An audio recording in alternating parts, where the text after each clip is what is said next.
Hi viewers, இன்றைக்கி நாம் பார்க்க போகிறது இந்த அழகான தும்பப்பூவை பற்றி தாங்க.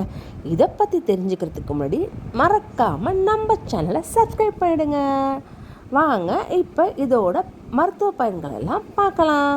இந்த தும்பப்பூவில் மட்டும் எடுத்து கஷாயம் வச்சு குடிக்கிறப்ப அது கோல்டுக்கும் காஃபுக்கும் நல்ல ரெமெடியாக இருக்குங்க. இந்த தும்பப்பூவோட இலையோட கொஞ்சோண்டு உப்பு கலந்து சேர்த்து பேஸ்ட்டாக அரைச்சி அதை தொண்டையில் அப்ளை பண்ணுறப்ப தொண்டை வலியெல்லாம் குணமாகுதுங்க.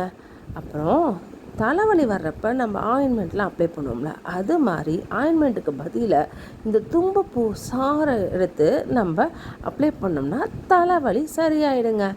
இந்த தும்பப்பூ மட்டும் இல்லைங்க, இந்த பூவையும் இலையும் ஒன்றா கசக்கி நம்ம வெந்நீரில் போட்டு நல்லா கொதிக்க விட்டு ஆவி பிடிச்சோம்னா நம்மளோட சளி தலைவலி பிரச்சனைகள்லாம் நல்லாவே கேட்குங்க. இது மட்டும் இல்லாமல் இந்த தும்ப செடியில் கண்மை தயாரிக்கிறாங்க, உங்களுக்கு தெரியுமா? அப்படி தயாரிக்கப்பட்ட அந்த கண்மையை நம்ம கண்ணில் அப்ளை பண்ணுறப்ப அது நம்ம கண் நோய்க்காலாம் மருந்தாகவே இருக்குதுங்க. இவ்வளோ விசேஷமான தும்பப்பூ செடி உங்கள் வீட்டில் இருக்கான்னு கமெண்ட் செக்ஷனில் சொல்லுங்கள். இந்த வீடியோ உங்களுக்கு பிடிச்சிருக்குன்னா லைக் பண்ணி ஷேர் பண்ணி நமக்கு உங்கள் சப்போர்ட்டை கொடுக்கணுன்னு கேட்டுக்கிறேன்.